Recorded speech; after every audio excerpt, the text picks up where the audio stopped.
Welcome to Unlocking Human Potential with me, Andy Hosgood, a show dedicated to exploring what it really takes psychologically, behaviourally and practically to help humans thrive through conversations with leaders, founders, coaches, behavioural experts and people shaping how humans perform and grow. Is this for you? But if you're a leader, a founder, a business owner or an ambitious professional who wants to do more than just perform, they want to grow, inspire and bring the best out in themselves and their people, then keep listening, because the mission is simple: to explore how individuals and teams unlock potential in themselves, in others and the organisations they shape. Every episode is a deep but relaxed conversation built around three core questions. How do you optimise yourself? How do you unlock potential in others? And the best advice for you, the listener.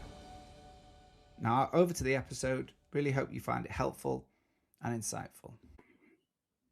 Just before we introduce our next guest, please make sure you press the follow button to keep updated with the latest episodes. Additionally, special thanks to 246 Photography and Pixel Made Brands for making this podcast a reality. Now over to the episode. Rick, welcome. Thank you very much. Thank you very much for joining me today. I know when we had our first initial call, the energy was brilliant. So this is definitely a conversation which I'm happy that we've got the opportunity to record. So it's brilliant. So for our guests and our listeners, our guest today is Rick Cost, a human movement scientist, physiotherapist, and one of the most respected minds in elite sports performance. With more than 25 years working at the highest level of international sport, Rick has shaped how teams think about performance, recovery, and science, helping keep athletes operating at their absolute edge. Rick's career has taken him across Olympic sport, elite football, including leading performance environments at the Dutch giants Feyenoord, directing high performance for the US soccer, and today overseeing the performance at Olympiacos Lyonnais. Is that right? Oh, Olympique Lyonnais, yeah, to be French. I'm glad I should have left that in. And I've been hesitating about that all day. In France's Premier League. He's known for bringing together sports medicine, strength and conditioning, analytics, emerging technologies to better understand the balance between training load recovery and injury prevention. But beyond the data and science, Rick's real mission is helping athletes and teams unlock their potential, pushing the limits of performance while protecting the well-being of the people behind it. So today we explore what it takes to build high-performing environments in modern sport, but also more about the entropy of the sun. Oh, Lord. Great topic. And I think I want to jump in this straight away. We're gonna go straight on that. I think it doesn't get any better, I would say, because it's pretty much like from a philosophical perspective, how everything comes to flourish. And one of the big things about this, and it's definitely not my ownership, but I want to ask you a question. Okay. And this question is something that I try to get a clear answer on. But the question typically is like, what do you think the sun gives to the earth? So I may need to confess this. So to the listeners, my honest answer initially when I was asked this question, the problem is I've done this. You've asked me this question, and so exactly. I've spent a lot of time researching it now for this conversation. So, it's about the entropy, the energy that through the entropy of the low entropy that it brings to it, which was interesting, and I'd love to kind of give my understanding of it, and I'd love you to explore for listeners that are new to it. I was new to it when we first chatted. So it's almost the order, because entropy is the measure of disorder, isn't it? And one of the things with low entropy, it means that it's bringing order. So it's the order of energy that comes to the earth that we kind of then use, create disorder, and then hand back. Have I understood that right? Absolutely. In theory, if you would go through nature's laws, we would say everything that goes in comes out. Yeah. So if you put something in someone or in some like a brain, you would expect the same thing to come out. If you put sun and solar energy in the earth, you can measure everything that goes in will also go out, and it's zero is zero and one is one. But the fun part is it comes out in a different order. So something along the way happened to this energy. So let's say I have this little seed, and which is the base of a plant. If I would put it in the earth and you would put something in, like nothing really would happen. So somehow over millions and millions of years, the change of the order of how the energy went into the earth changed the behavior of this particular seed. And it made it possible for that seed to use it and give it away in a different way while, creating growth. Mm. So it was pretty much part of like where I thought if I give something to someone, to an environment, I know that something is going to happen with it. And you want to create certain entropy, you want to create disorder. But it shouldn't be too much disorder because if it's too chaotic, things go wrong. But if you don't change anything at all, it's like what you put in is what you get out. So the creation of this certain entropy is pretty much seen in the behavior of the people around you. And one of the easiest thing to do so or to find it is, for instance, in movement. If you make a jump and it would be 100% correct, then you would have a total stable movement. But pretty much every movement has disorder in it. And that's, if you can find it, the entropy of that particular movement. If it's too big, you have to make a correction on it. If it's too little, there's nothing to do about it. So the fun part is this pretty much goes for everything, but it Mm. starts with the sun knowing, and I was surprised that not a lot of people know this, the energy that goes in the sun is very linear, but the energy that is measured like from what the sun, what the earth gives away, gives back to the universe, it's exactly the same amount, but it is totally not alike. Okay. So although it's one-on-one, a lot of things happen in Earth, which created life or which created anything around it. So I think the message is like try and create a certain amount of energy or entropy that is exactly the right amount to change the environment that you're in. And the fun part is you have actually influence on this. So I love the concept of entropy in general, and I can talk hours about it. The only thing I know is because it's very philosophical in a way, although it's science, it becomes very messy at some point. Okay. But I think that's with a lot of theories and ideas. But I think this is measurable, so it's somewhat objective. Now, I love that, and I really love to kind of explore that because I guess my brain went off to develop, part of right down the podcast of where we're going to get to in shortly. We're thinking about developing other people, and for people to grow, you don't want them to think the same time as you, do you? So I'd move to thinking. I love that kind of philosophical approach in the sense like you've done. I think you articulated it lovely, and especially after our first conversation, I was straight on Google and all the other AI tools to learn more, and I found it really fascinating. But I also think that teams, sport, developing others, you almost want a level of chaos, don't you, in a culture and environment to change an environment to make it better. But like you said, at the same time, you want a little bit of, you don't want too much chaos because that's not helpful. But also sometimes people just mirroring back or being the same as you. There's no innovation, there's no change, there's no challenge, there's nothing on. But what we're saying is, so yeah, I think that could be applied, and I really loved when we kind of sit and where that kind of philosophy sits with you. I'd love to see how that kind of appears during the next 50 or so minutes. Yeah, and I think it's very strong when it comes to that point. Like somehow, and I do like in all fairness, I do not even know what a good manager or a good leader is. But I think everyone has a sense of what a good leader is. But Mm, from my perspective, I would say a good leader is to is able to push the people around them on the edge of their ability, somewhat like the edge of chaos, where the absolute chaos starts, but order like and structure ends. And I think everyone can resonate to that individual who making a lot of notes, but try to use your blueprint and create exactly the same thing.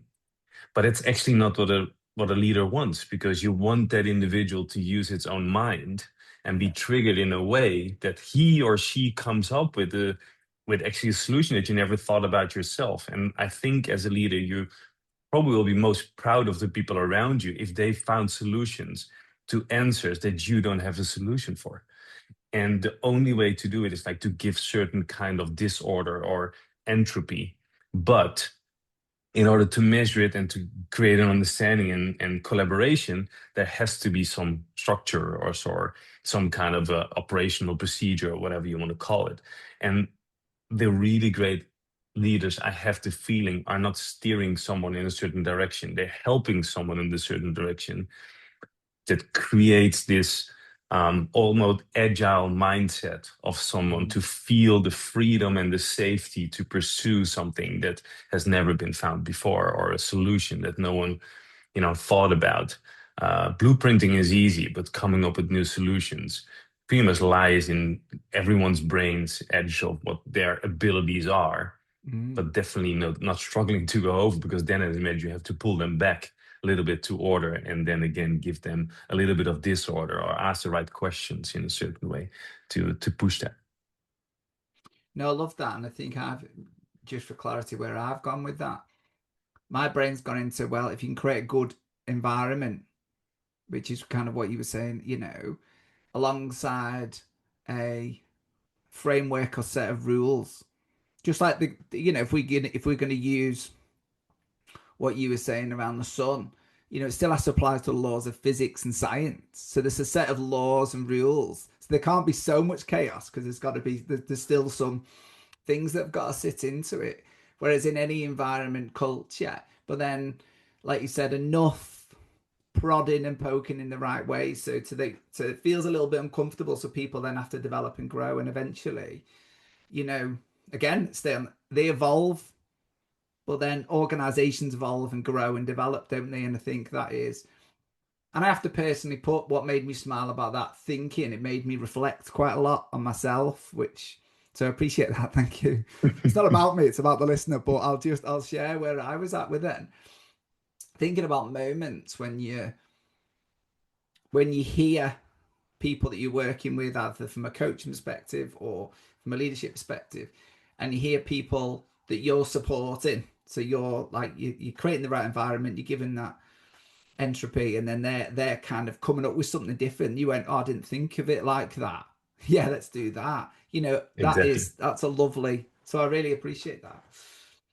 Yeah, but and also like the balance, I would say, because Mm, people need a safe environment. So you pretty much give them, I would say, like rules, like Mother Nature has rules for, yeah. the entropy entering and leaving the earth.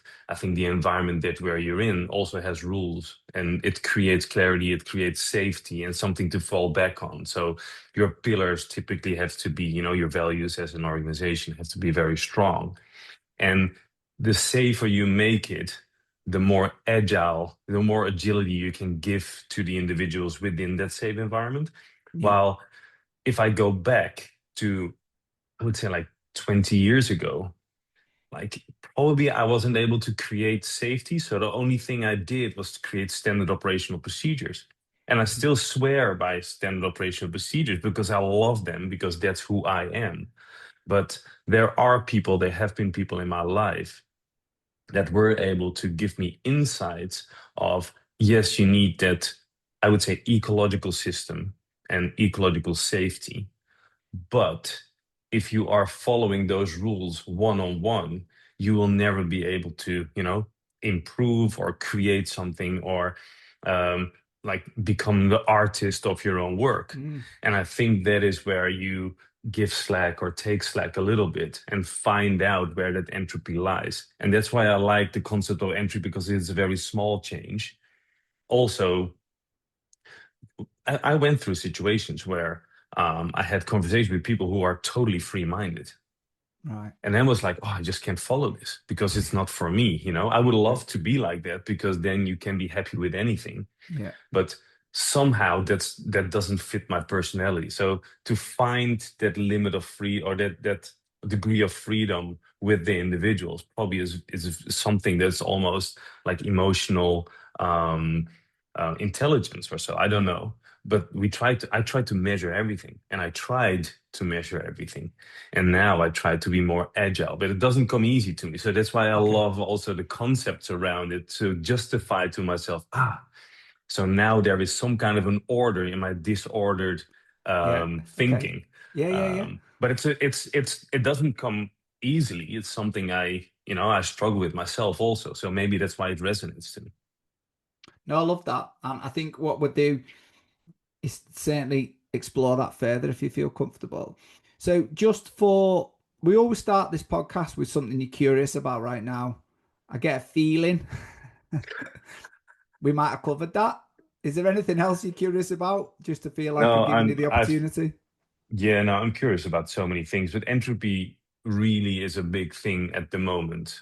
Maybe also the like where I'm in my life at, but I love, for instance, love music, and the thing I don't understand is how people like music that I don't like, and the other way around. So Okay. somehow there is this like, why do other people think things are cool and other people don't think are cool? Because our neurological connections are fairly the same, but somehow something is very cool to someone. Um, and I think it's the same with like, why would you like sports and why don't you like sports? So Yeah. I think I'm more into like, that philosophical time in my life where I start to make sense of out of things that came natural to me. But I think the main thing is it, it's really cool to me to see other people becoming happy and coming with the smile to, in this case, the club, Yeah. because that resonates towards the players, and they will be happy if everyone's around you is happy. Um, so yeah, I think that is pretty much like what really triggers me, but it's mainly due to the concept of entropy, I would say. Awesome. Well, so for just for you, Vic, and for first time listeners, that the idea of this podcast is to explore, how you've got the best out of yourself, or maybe how you get the best out of, I've done that, and it sounds like you've been on a journey. So that's be great to explore that, and then how do we get the best out of other people, which I think we've already started to touch on, which is quite cool. And then I think what's quite nice with this is I feel if someone's given us an hour of their time, that we help wrap it up, because I think it's always important that we attempt to kind of dissect the conversation and go, okay, so what? What could, if I was a listener, do with this, and what would be helpful for me to start? So we'll wrap up with that. Um, Beautiful. so I guess one of the things is you kind of touched on it. I read your CV. We've had a conversation. We've got introduced by JP, and it was one of those things where he's just a lovely man and a lovely connector. And he just said, look, I think you'll really love this conversation. And at our first comment, you know, and I was looking, and one of the things I noticed was you've had a you've had a great career, and then when I was talking to you, it felt like you've been on a journey through your career personally as well. And we can touch on your career if you want. I think the bit for me would be, I think if anyone wants to Google you, your stats talk for yourself on a CV, doesn't it? And it's an incredible CV. If it's all right, I'd like to explore what went internally. What was your internal journey? Because you kind of said, like, I was this person and now I'm at this stage of my life. So what's happened over this career that is, or what do you think's gone on for you along your journey that has made you unlock potential in yourself along those years? It's a big question, isn't it? Yeah, well, I think I want to give you an answer, but I think that's exactly what I'm chasing because I Okay. don't know. I think the things which I realize is that I was a practitioner, pretty much like a big bookworm, reading everything that I can read. I studied like multiple studies. I did so many research topics. I collaborated with so many people. invite everyone everywhere where I am just to show, but also to learn from them on what's next. So I think right now I'm again pursuing something because I hope to find a limit within myself. Okay. And every time I make a jump into a next role, I'm extremely excited until I'm in the role. And then Okay. I'm like, why is it for other people possible to do this? And why is it not possible for me to make the next step? Why am I not the CEO of a company? Or and I had my own company. So in some point I was a CEO, Mm. but I also was not a CEO. So it didn't feel real. So now Okay. I'm like, I'm at this stage of my life where I just want to find out, and hopefully I will ever find it. But to be honest, I also come to realization that that I'm chasing something that I probably will never be able to answer.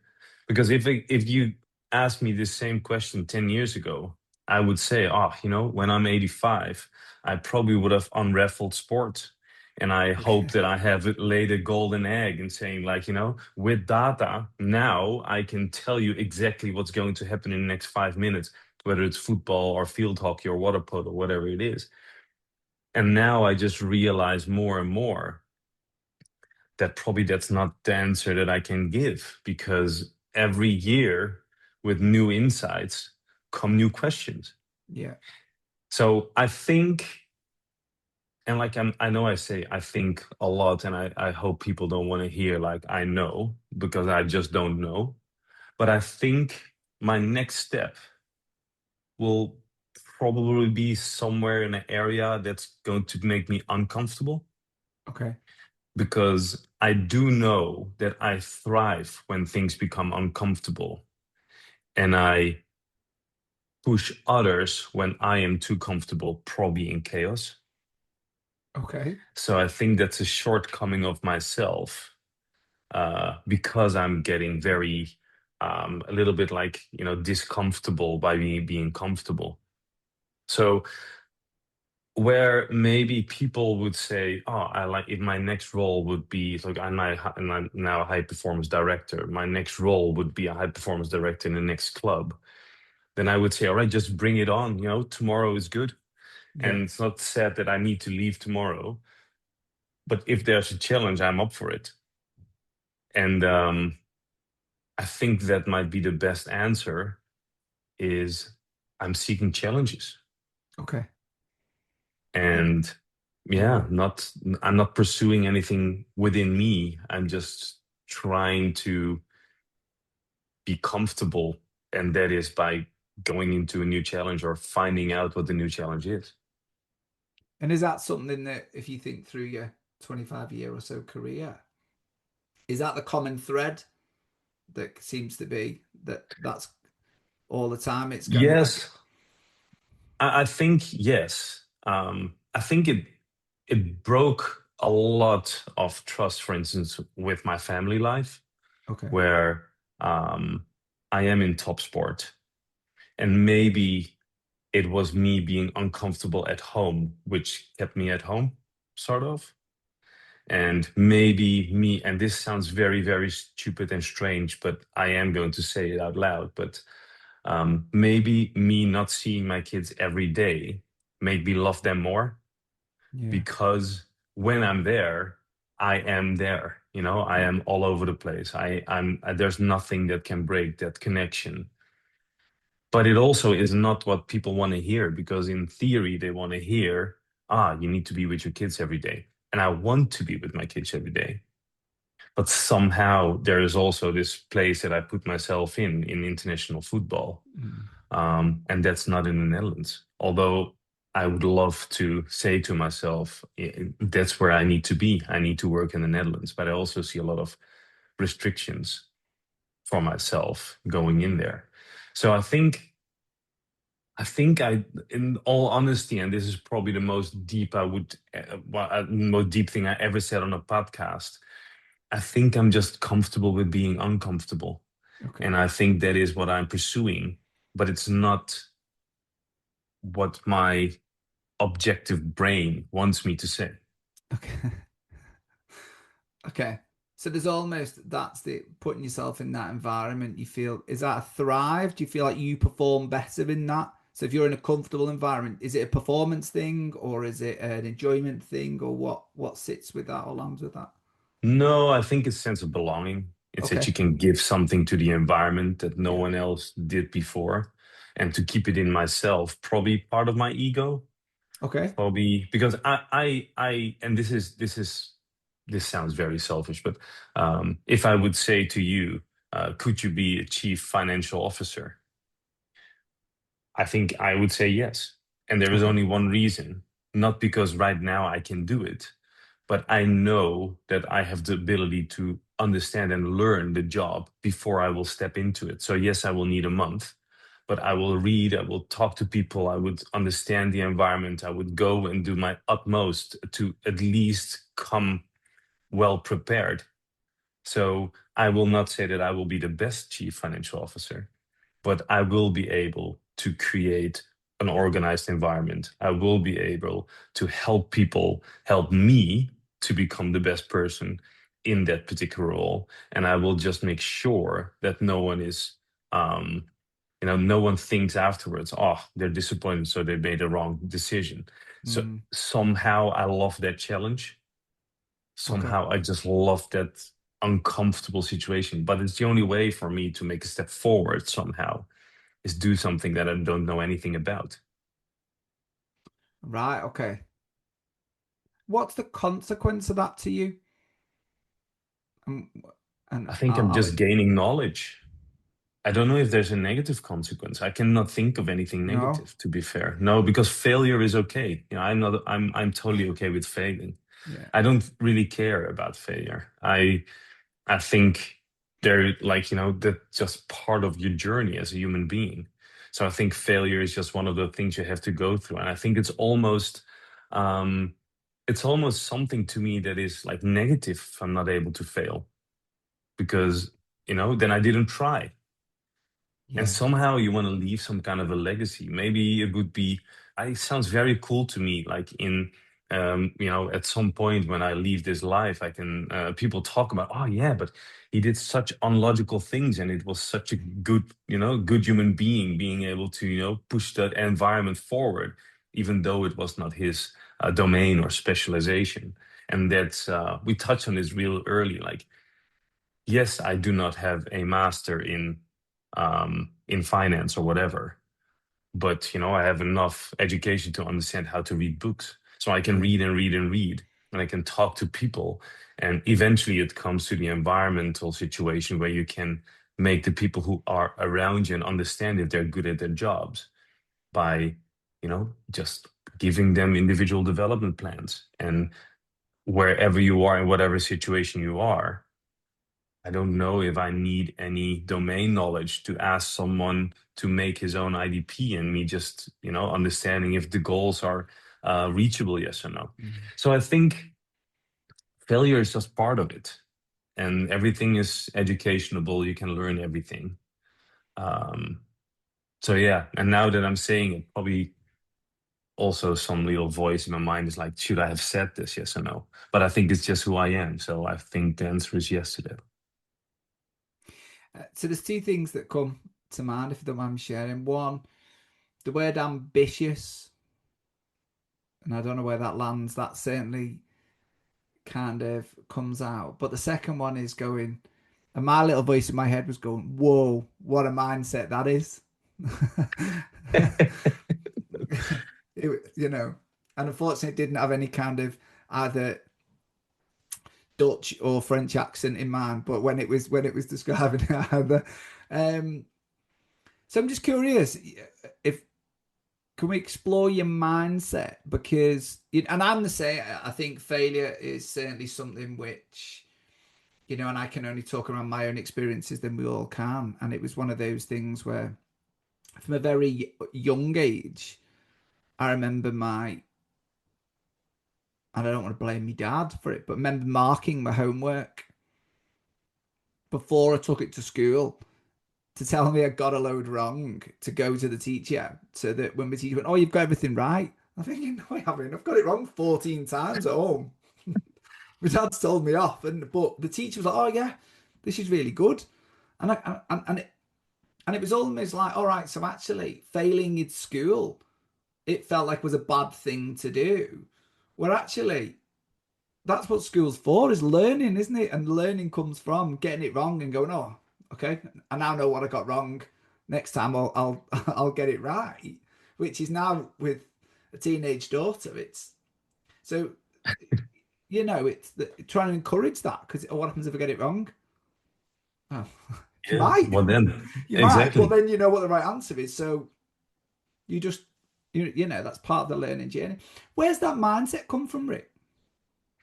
I don't know, but I think probably like it has to be some within nature or nurture somewhere in the middle there. Obviously, I learned a lot about these topics, so I think if like you touched on school, so one of the things that was a really big learning moment for me as a person was it was in biology class, and it was they gave a test, and it was like pluses and minus. So if the answer was correct, you needed to do a plus, and if the answer was wrong, you need to draw a minus. So I don't know what the grade was, but it might have been like a 6.5. So in the Netherlands, it's between a 0 and 10. So it might have been like a 6.5. And I felt like, I deserve more than this. No reason why, but I just thought that. So we discussed that. And then, after the fact, I said to the guys, hey, listen up. There's like, 3 questions that you scored wrong in here. And I knew I used the same pen to make a minus into a plus. So he said, "Well, I look into this." So far so good. Nothing is normal. Like this is very normal. But then the cool thing was, the next day I came back in school, and he said, "Rick, I want you to come over for a second." So I came over, and he used a microscope, and he showed me that, all my pluses and minuses, the plus in that I changed, you saw that the line was over the minus. While my natural behavior was to put the vertical stripe under the minus. So he just, he educated me on that moment, Wow. like Yeah. not to be wrong, Yeah. but how to outsmart someone, Yeah. because I thought I was a smart kid. But he obviously did this like 1,000 times. But I never thought about like, oh, maybe he comes back with this. So this was the first time that I, by failure, learned if I do like do something, I need to understand the consequences. Yeah. And that's when I started to create like I started to learn a little bit more for certain things, or I start to be more prepared. So one of the things I really go well with is I always come prepared. So before this podcast, I went through all the things that I wanted to do. Yesterday, we obviously shared an email, and I Yeah. don't know if there's anything different than anyone who sent me that email, but I did share my concerns, and I said like these are the elements that I will probably be emotional about, and these are Yeah. so I try to be prepared and come prepared so that you can know what you can expect from me. And the same thing counts for every meeting. I am probably here in the company, well, at least in the sporting side of it, the only person who always sends an agenda ahead of a meeting. Okay. Yeah. That's happened because I am always well prepared. And I trust that my preparation at least comes to a certain level that I can talk about every topic. And if I don't know the topic, I'm start to reading things about it, or start to like do research, or learn research about it. So I think that is one of the mindsets, is just always come prepared. I think the second one is build out of curiosity. Like a person can never be too curious, and I will always be curious. And I don't know why, but that's just how I am. I think we have interns anywhere. I'm asking just the same number of questions that they ask me, because first of all, I think is very polite, but second of all, even an intern, I can learn from an intern. We Yeah. have a guy now who comes from rugby. Like, Okay. yes, I know a little bit of rugby. I have some friends in rugby and high performance, etc. But it's not like I know the game. So the first question I was like, if you're here now for 2 days, so what do you notice that is different than in rugby coaching and rugby training? And we had this great conversation about it. So I think curiosity is the other one, because it helps me to push towards like this environment is unknown to me. but it's known to other people. So the first thing that I need to do is learn and educate myself about this. And that's what I do with pretty much everything. And I am very lucky to have the ability that I can also store it in my brain. Yeah, So I I was think, good. yeah. No, that was it. So yeah, God, sorry. go for it. No, it's you. No, it was just I was just reflecting back. Really, I don't know if it's helpful. Just it was there's definitely a real strong kind of thread of you know wanting to learn. I think I love the story of you trying to cheat, and then and then and then your teacher saying, "Oh yeah, you think you're smart? I'll show. I'm going to use some science, and I'm going to show you more data. Exactly. Which is I'll show you data. I love that, and I think it's that I don't know what age you were, but it's still quite a big an impression when you were telling the story. I could see you really reliving that moment.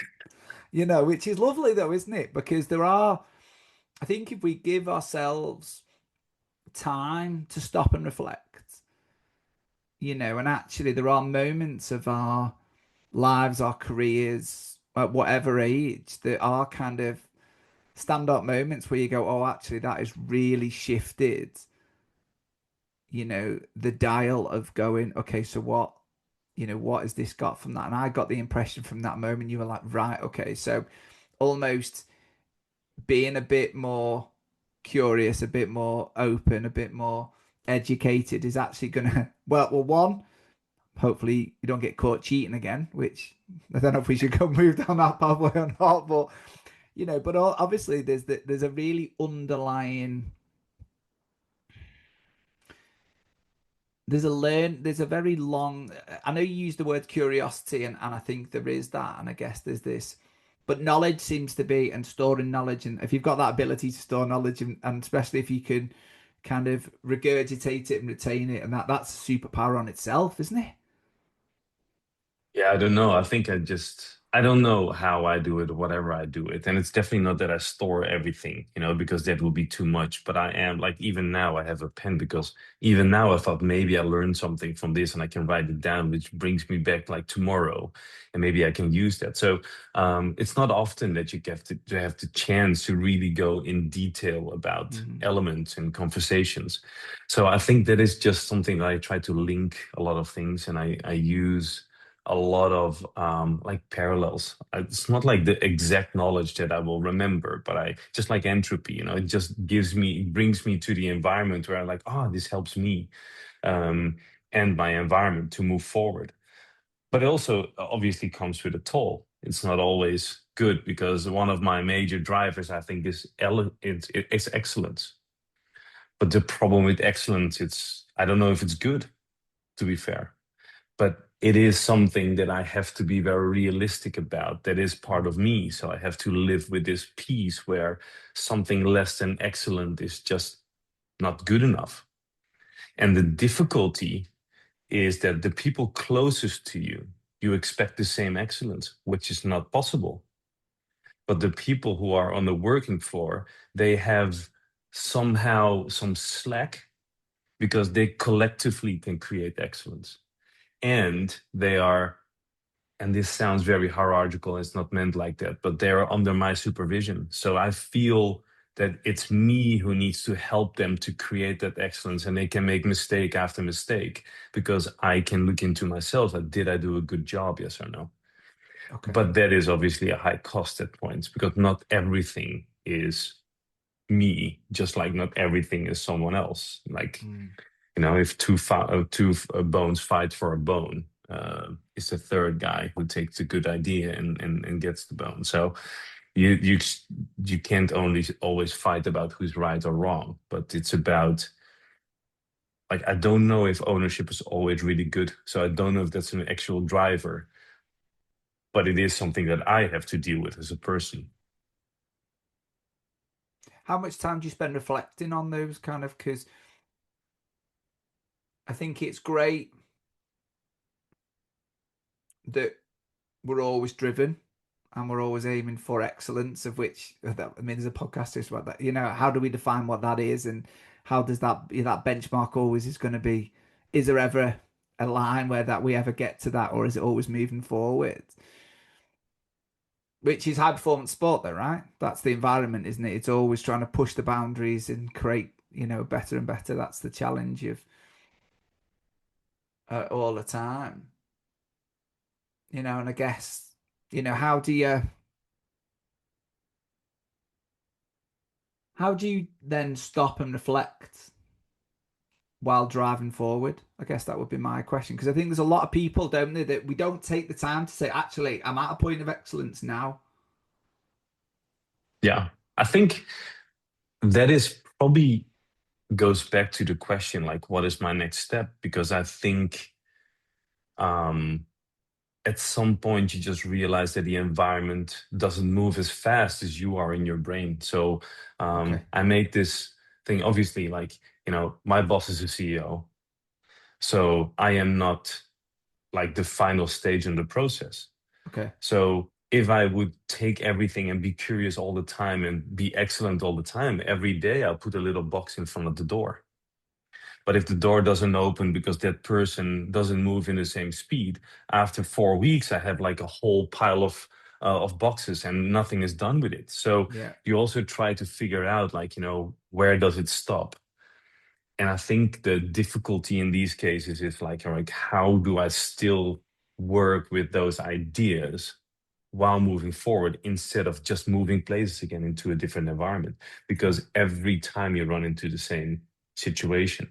So stop and reflect for me is actually going into totally different environments and areas Okay. instead of staying in my environment, because that was very frustrating over time. Even like I have this utopia image of when I was in Olympic sports that everything was better. But at the time, like the budget was super, super small. So it was not better. Maybe the mindset was better, but not like, everything around the mindset, like from um, like equipment and materials. We didn't have anything. So it was not better. And I was a lot younger. So at the time it felt like, we're doing something good. But, the me from now is definitely different. So reflecting lies in driving in my car to the Netherlands to see my kids, listening to murder podcasts instead of Murder go. podcasts. Yeah, it's like Okay. because though they're super smart people who are Okay. I'm learning things about how can you look back 15 years ago and educate yourself on a situation that was there before. So they come up with solutions that I never thought of. So I'm also thinking like, Okay.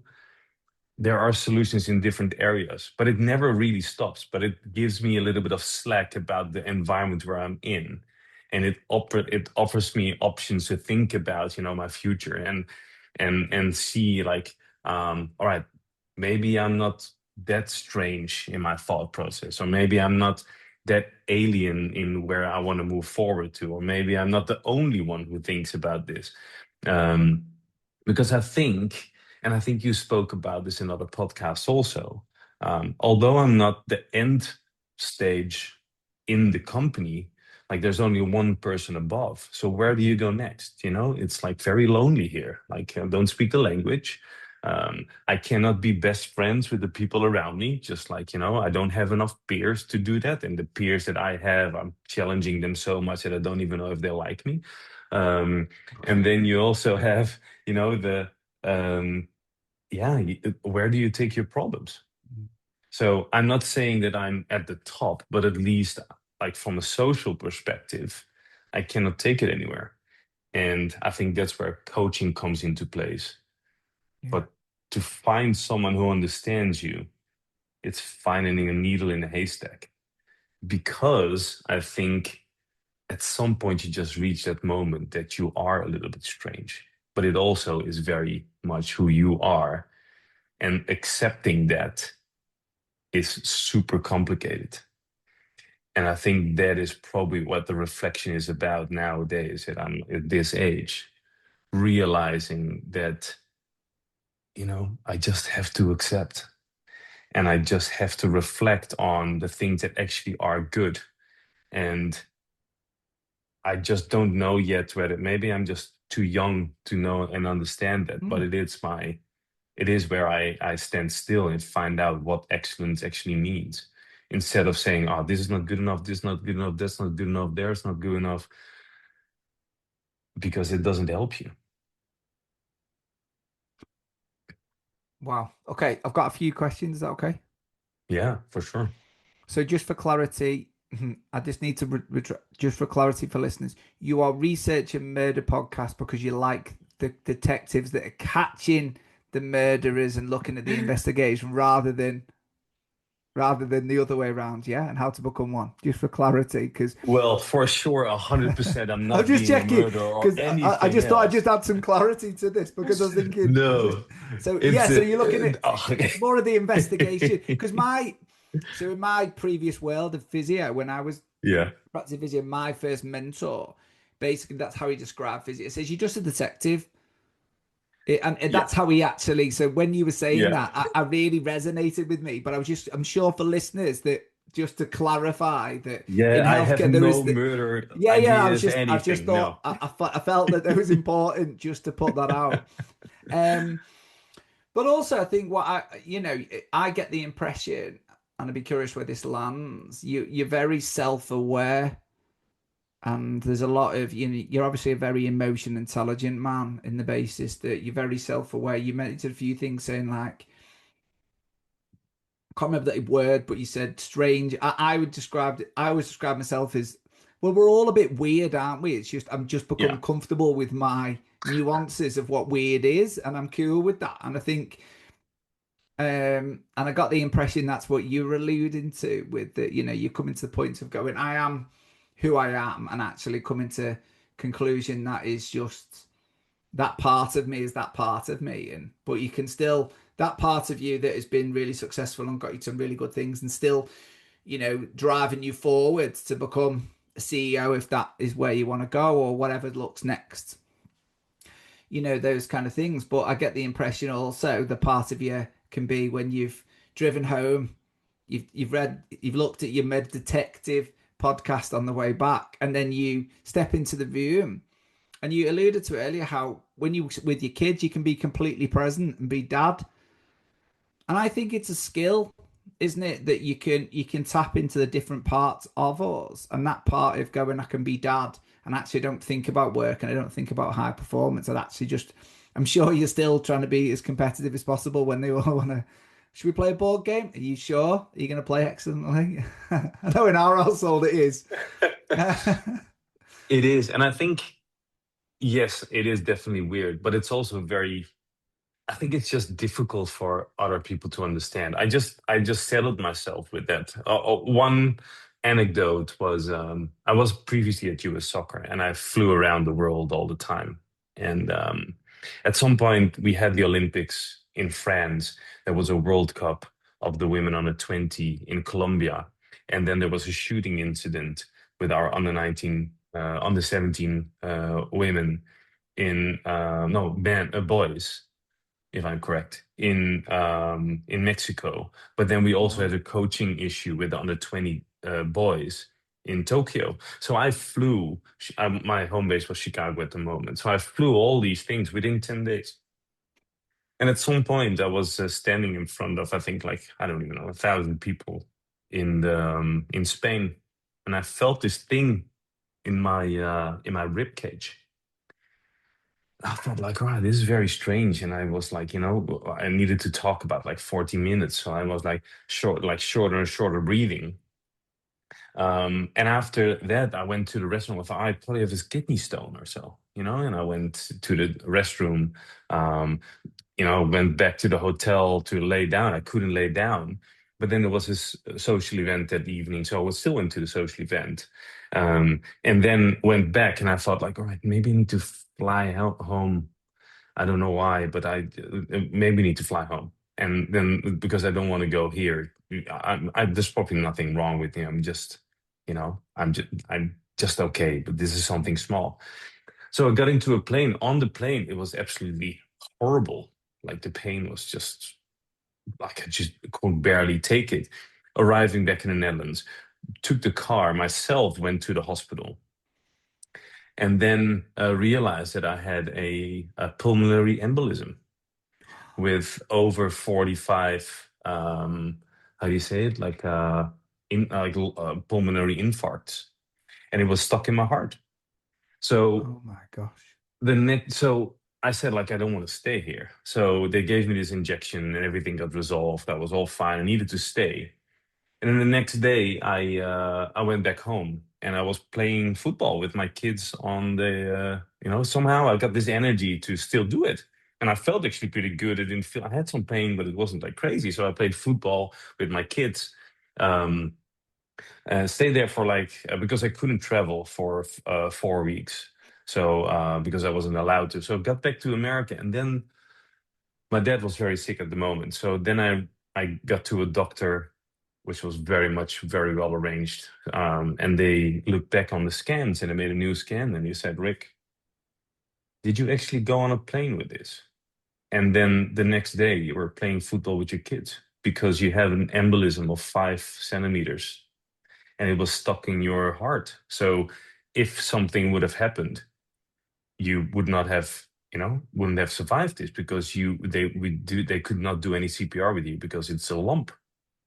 Wow. And typically you need like 2, 3, 4 weeks to actually get over this. So how were you able to do it like the next day? I think, and it's not said that this was a good thing because it made me realize how relative everything Mm, is, although it might be something, it's almost like a buzzword.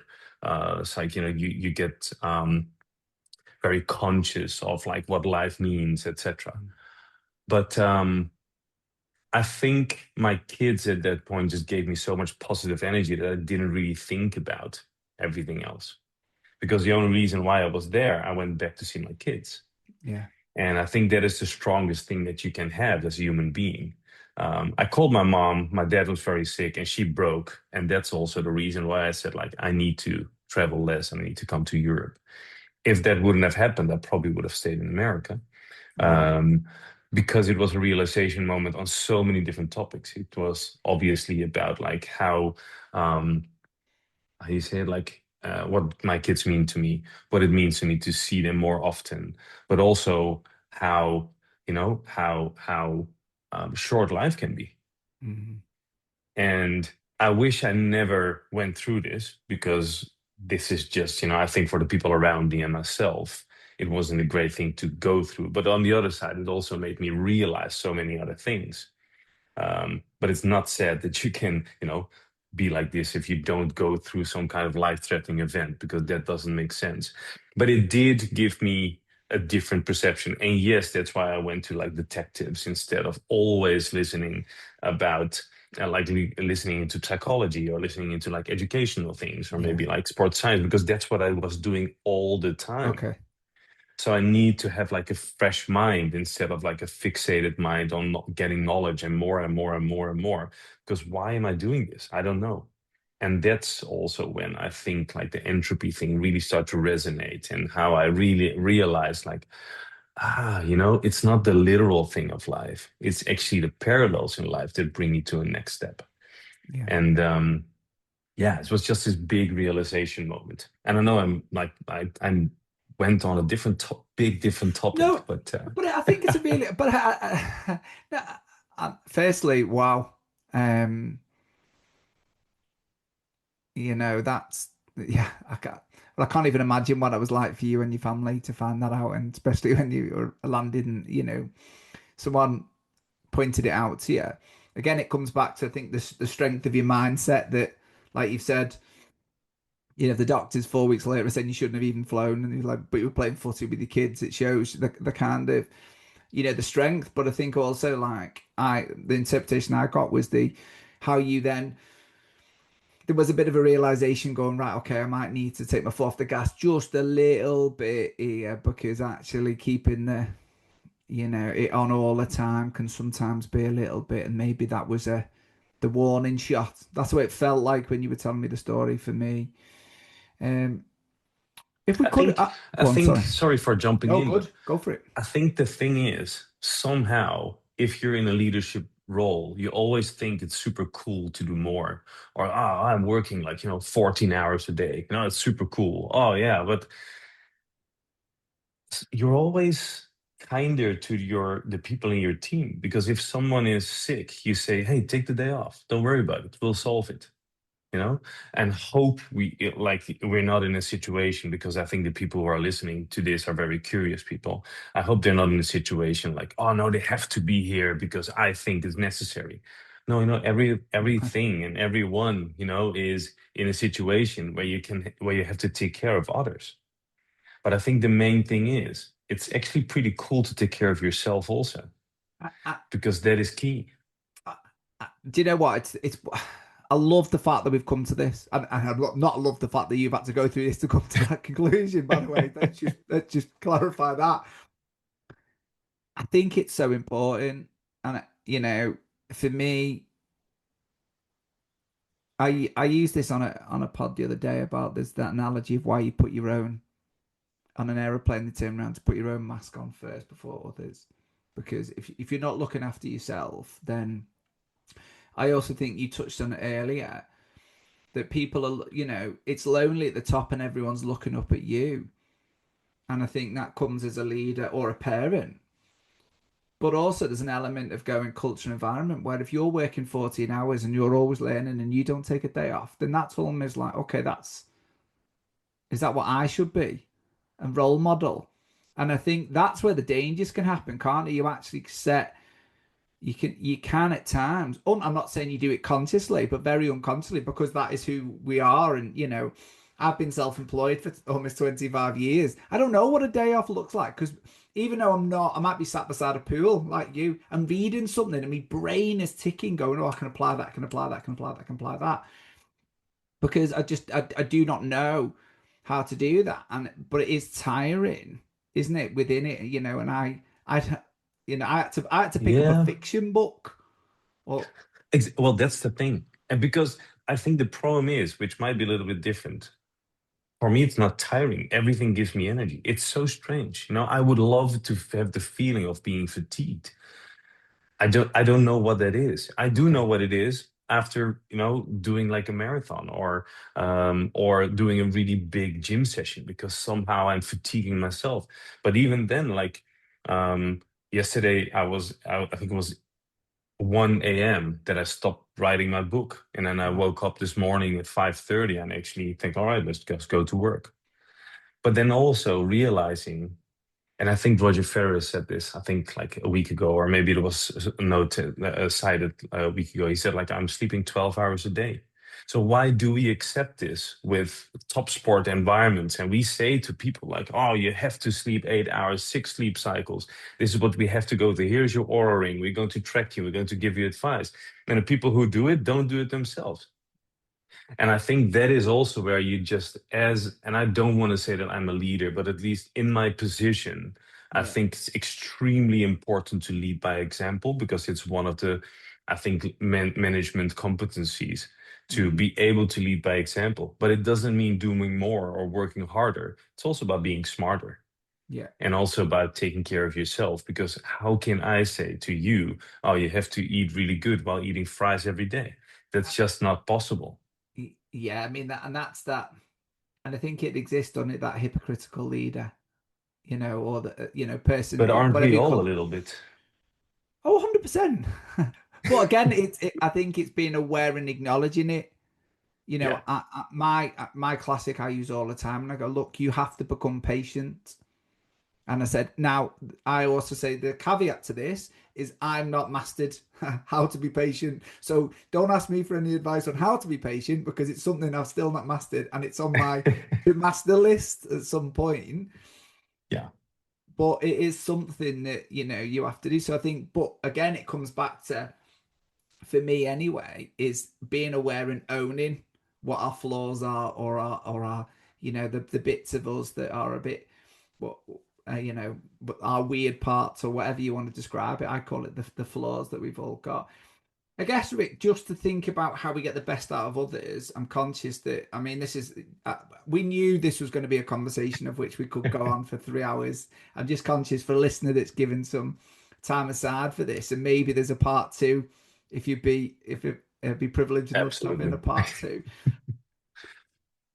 How does that impact? Because, like you've said, I get this impression that you're driving forward, you love learning, this whole thing of going excellent. Okay, well, you give me, you want me to write some financial reports, not a problem. Give me a day, I'll do some research, not a problem. I'll box it Or a off, right? month, maybe. Month, okay, yeah, 4 weeks, yeah, okay, yeah, but still, a lot. There's probably people who've gone to university for years, and I guess the part for me is then how does that, when you know that is you, and there's almost an expect, how do you manage that expectation of others? Because your mindset is so strong and so good, and not everyone's going to be similar to you. So how does that help, or how do you manage that with other Yeah, people?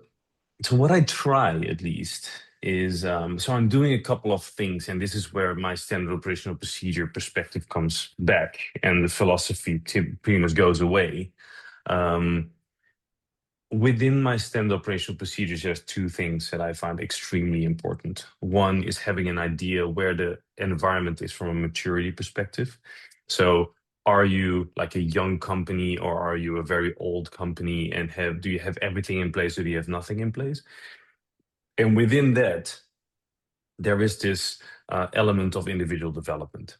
So every individual here, and I'm learning about these individuals by going through an individual assessment, where I just ask them, so if these are the services you have to deliver, what are the topics that you find are your strengths and weaknesses, and where do you want to learn, or what do you want to give? So giving them a sense of belonging, maybe because myself, I'm always looking for a sense of belonging. So maybe there's a little bit of me into that. Yeah, But I realize that people want to finish things. They need to be able to finish things to be successful and have the sense of that they're actually doing something which was good for the environment. So I think that is one of the things is like letting people, letting the people in my team make their own individual development. It's not me telling them, I'm just helping them to guide them to find the right things. And then there is this thing, which is pretty much like a priority list. And I'm going to ask them, like, what's the burden that you have to put into this? And what's the actual influence or the expectations you get out of it? So if you have a low burden, high impact thing, mm, go for it today. Don't even wait because you know this will happen. It doesn't cost you a lot, and you'll have a lot of impact. But if you know that the burden is very heavy and the impact is very small, I would say to them, all right, maybe we have to put this on the long run. Maybe that's not for now because you will not be successful. And a lot of people, a lot of, maybe this is not really fair to say, but a lot of managers or leaders are pushing individuals on high burden, low impact things. And okay, then you will never reach that particular goal. But if you understand that whoever is in your team is able to reach something, they will be able to have, big gains, high impact of the environment, and trust them to do it. And an example, in my case, an under 15 sports scientist who does a certain research. And the implementation is not only in the under 15, but it's in the under 17, the under 19, the under 21, and also the first team. The proud that this individual has is you cannot reward that in money or anything else. This is just something that they can be very proud of, and then also giving them the responsibility to say, "Oh, you did such a good job. There's a summit next week. Are you able to go for it?" Instead of me taking, stealing their thunder and going for it. yeah, So I try to give every individual in the team a clear direction, but the agility to create their own goals and their own high impact environment, but also have the ownership that they are part of the development of the broader organization. And there's so much else to it, but I think this is pretty much the summary of how I would, support the people in my team. And there's one other thing that I always say to them, that is, every individual in the room has great ideas.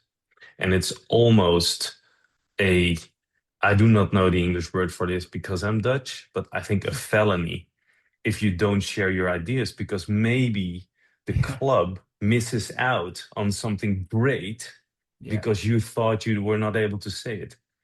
And that's where I hopefully create the psychological safety of everyone being able to say whatever they have in their mind with a, like a chance of having this great impact on the environment.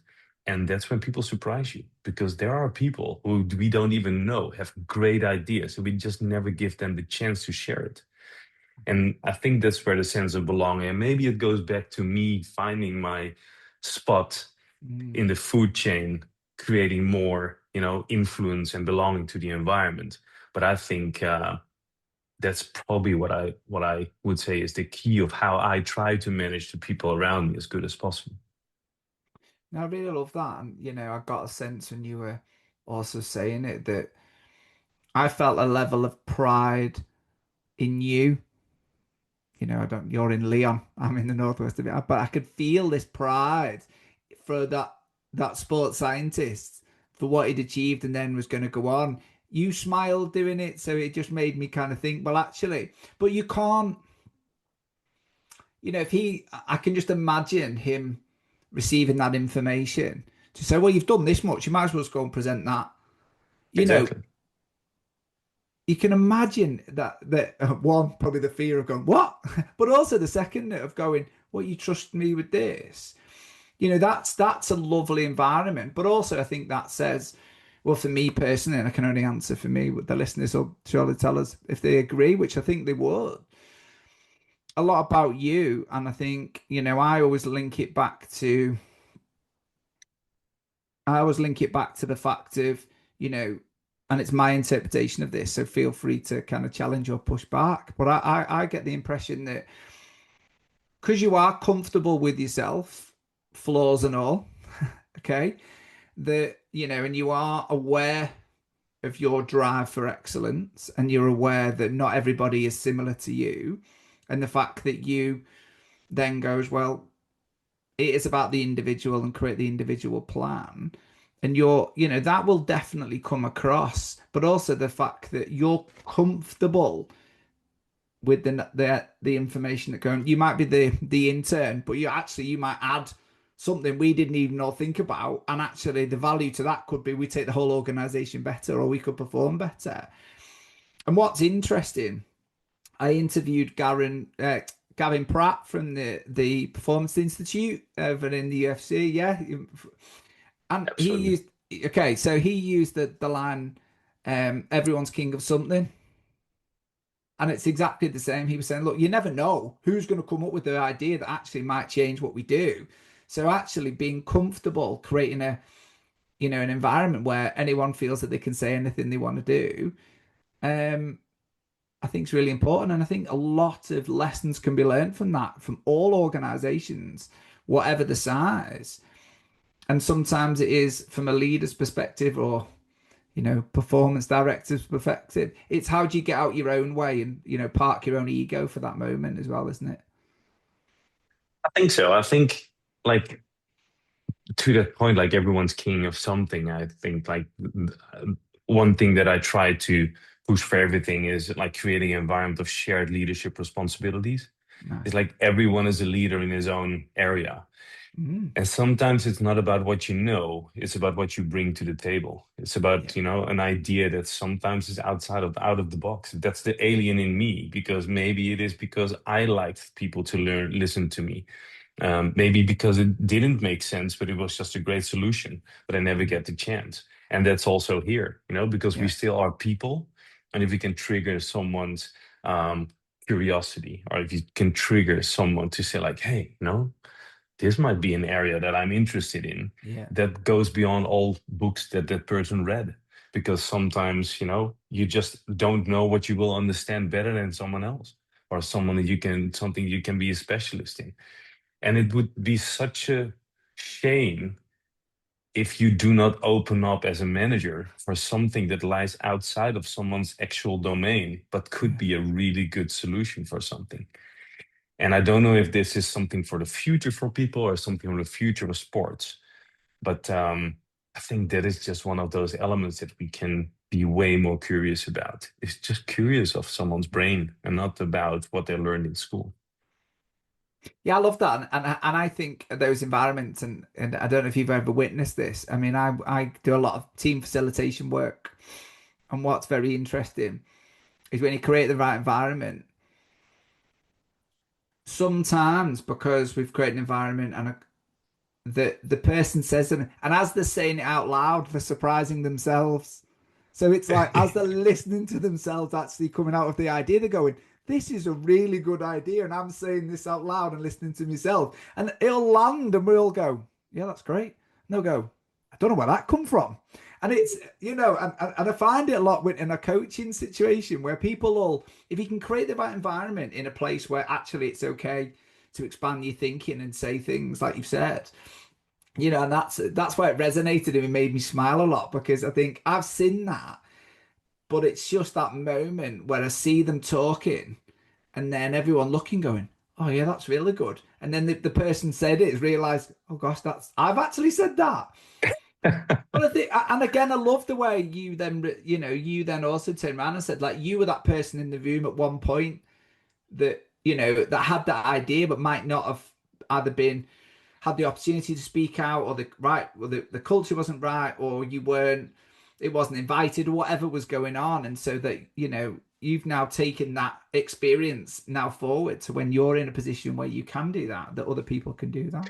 I love And I it. think it is also because you just learn so much about your own situations and behaviors. And one of the things is I think like nothing really came like easy to me. So I always had to work very hard. I always had to chase things. I had my own physical therapy practices. I needed to sell them because of like COVID situation. I was in field hockey. I was in handball earning 400 guilders a year. While also working in other clubs just to make sure that I would be able to come around. So Mhm. it didn't feel like, and I wanted to have that manager that made it a little bit easier for me, who Yeah. could say, "Oh, this is good enough," or "Come on, what's your idea?" And I will actually listen to you. I want that person to understand that in my brain, things worked out really well. And not saying after 10 years, "Oh, you see, I was right," because that is a very poor thing to say as a manager. But Yeah. the fact that that happened to me and I could only tell it to myself makes me help others make it a little bit easier for them to open up their ideas. Because I think I understand the feeling of having an idea but not being able to open up. So I think because of the struggles that I went through, I want to make the life of the people I'm managing a little bit easier, to where at least I have influence on putting, like, making them more successful, or putting them in situations they don't know by internal promotions, and not hiring from bottom up, but hiring top down, but Yeah. hiring bottom up. Because you want to hire someone on, because internally, if I do a good job, the sports science will become the lead sports scientist, and we can hire an assistant sports scientist. So that's on me. That's my responsibility. And that is where, I just want to make the life of the people in my teams a little bit easier, knowing that they can be successful by surprising themselves and therefore surprising the group and everyone else. Because eventually everyone can do whatever they want as long as, the delivery is within the goals that they set. I absolutely love that. Absolutely love that. And makes me smile just listening to it. That's amazing. So I'm conscious of your time and listeners. So we're going to move to the advice for them. If that's all right. So we'll start to wrap it up. So curious, because that seems to be a good theme of this conversation. 3 practical things that people could try today. So thinking about what the kind of the themes that have gone through the conversation, what are 3 practical things that listeners could could start today? I think first thing for me, and we touched on it really briefly, but I think it helps if you're in an environment, make a maturity assessment, Okay. have an understanding of where you objectively can measure where your environment is relative to where you want to take it. So Yeah. if you set the maximum of this is the max we need as a 5, and the minimum is everyone individually works on something as a 0, and you just go over all the major services you have to deliver and score them 1 to 5, You just know how you have to manage the environment if there's a 3 or a 4 or a 5 or a 1 situation you're in. And there are so many books about like creating maturity assessments and also managing certain maturity levels. But I think that is very strong because it gives you the security and make goal making very, very easy. I think that's the first one. The second one is let the individual in your team make their own IDP, their individual development plan. Yeah. Don't set goals for them, but trust them to make the right goals and help them to make the right goals. Because you will see the first time that you will, do this exercise, you will get horrible feedback and horrible goals because they've never done this before, maybe. Yeah. So help them. And you cannot be clear enough. So make time for them and make sure that it's 1, 2, 3 meetings maybe. And then they will be super proud after your first, 6 months review and then a year review that they were actually able to reach those goals I and love give that. them the slack to change, in between into, oh, this was unreachable. But if I do this, this, and this, I think I can be successful. I think that's the second one. And the third one, from a management's perspective, within curiosity and within, I would say, the edge of everyone's ability, um, try to learn and understand what the qualities are that you have in house. Don't Okay. think, you know, the neighbor has a better sports scientist or a better data analyst or maybe a better personal assistant, but first be curious and understand why there are certain elements that you are not aligned on. And if this person is not good enough, for sure, you can move on and say, like, we're going to hire Mm. someone else. But first, understand the quality that you have in house. And maybe someone is not in the right place, and maybe the place is not the right environment for that individual. But sometimes people will surprise you about what they can do if you are more clear with them. So I think those are probably the three most practical things. And then, they're pretty easy to do actually, but it will cost time. But management costs time. And, Yeah. creating a positive mindset for everyone and safe environment will cost time. No, I love And that. from there on, you can dive into all every different areas. But I think you have to have a starting point. No, I think I really love that. What one principle do you wish every leader understood? Obviously, the principle of entropy, Full which stop. I That's it. hope, Yeah. Yeah. because it's just so strong. Yeah. If you are able to give the exact amount of disorientation to the or disorder to the environment, you will thrive, but you won't thrive by mile steps, but you will thrive by small steps towards the future. But over a 10-year time span, you will see that you can take your company to like crazy levels, because there are only, I don't even know, 1, 2, 3 companies that were successful with disruptive changes. But typically, it's small changes that made an environment very, very strong, and that were because not everyone can, follow in the same level. But if you make steps, I think JP said like the 1% gain every day. I don't know if that's actually reachable. So I want to be a little bit conscious of that 1% over 100 days, also 100%. So you have to double your Yeah. skills in 100 days.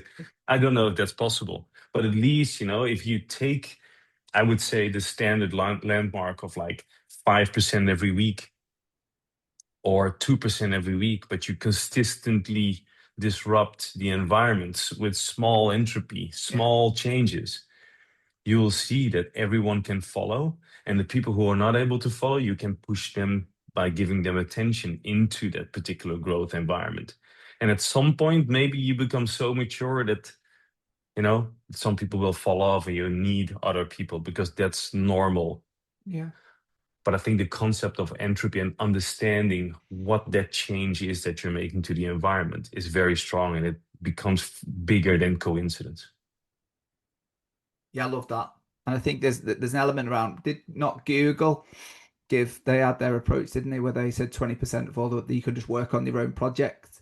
And the idea Exactly. being is that, that's how a lot of the new products were made, because they trusted the staff.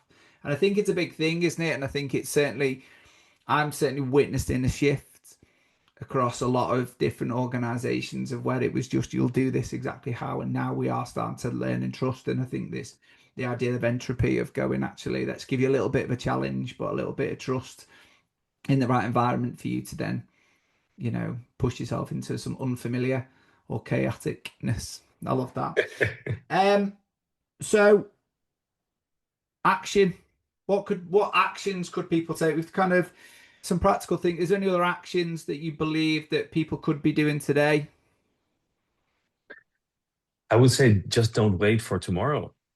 There's no reason. We say in the Netherlands, don't wait for tomorrow for the things you can do today. Because if you have an idea, the strongest idea is in the moment. It's not like, for tomorrow. And of course, if it's night, write it down and you will be able Yeah, to do it tomorrow. But if you yeah, say to yourself, it's very simple. It's like movement, like, oh, I want to do sports, but I'm starting next week. It will never happen. yeah. Because next week you can say, like, oh, I waited a week. I can actually wait another week. Don't worry about it. So just do it. There's no reason not to do it. And failure is, something good. It's not something bad, as long as you don't hurt other ones. I would say that is obviously that Yeah, it shouldn't be benign. It should yeah, be benign. It shouldn't be like negative. yeah. But I would say just start today Yeah. because now you're strong. The idea is the strongest. And I hope out of maybe, I don't know how many people, maybe 3 or 4 people will listen to this. But if there's one individual that will start with some of one like putting a maturity assessment in place, I am a happy camper.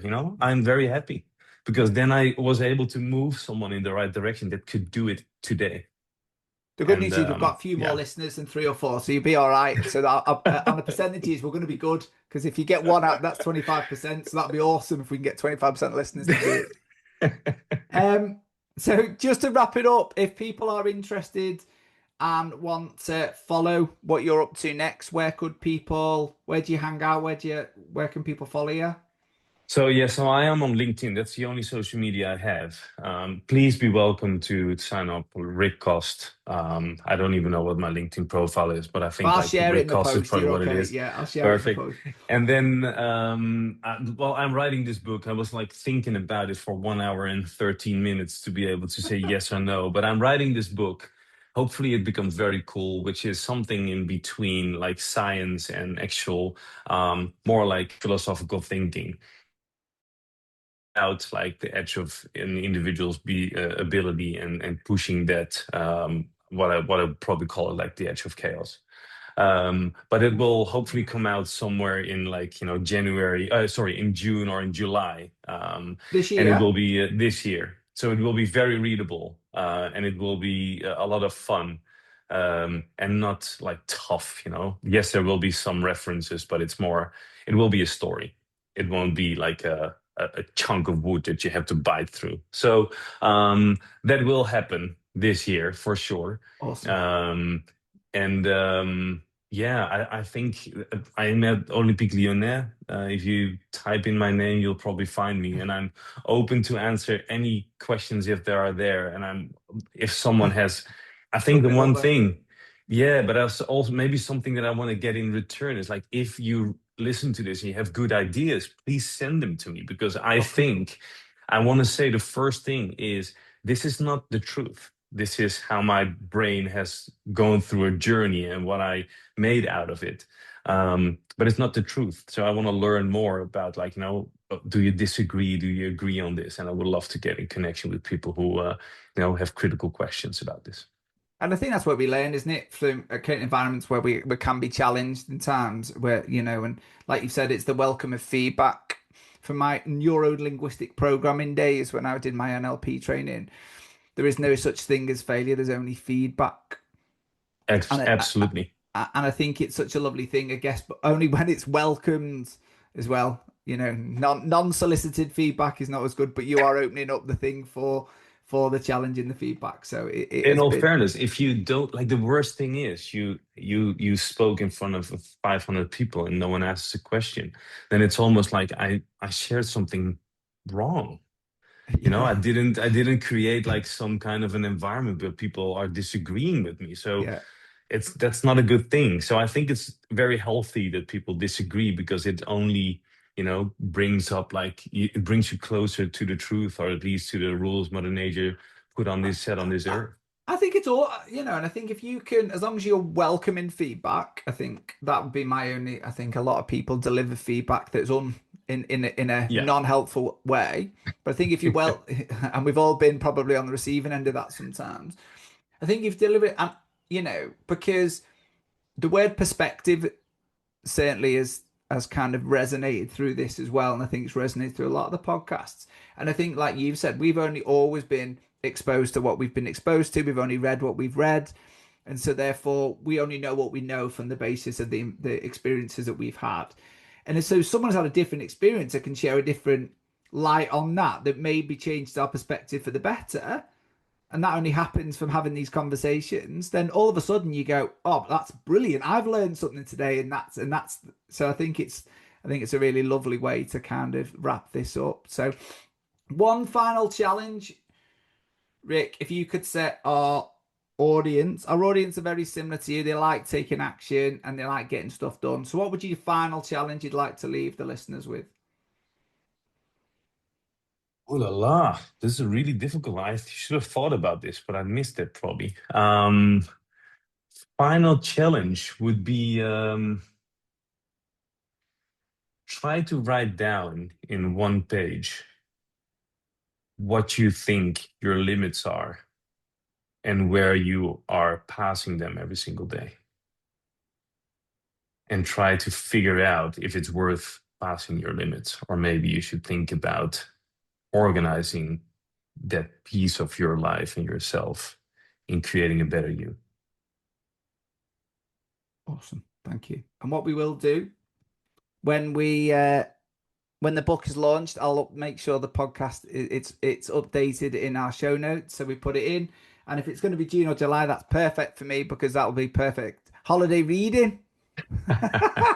So no pressure, but that's me holiday book. So Hangnet's beach book. That might 100%. be, maybe that's what it needs to be called, The Yeah. Beach. To Well, be that's a on really good movie also. So Leonardo DiCaprio in here. it's a long time ago. Yeah. Listen, on that note, it's been a privilege. Thank you ever so much for making this happen. Um, and to all of our listeners, thanks very much.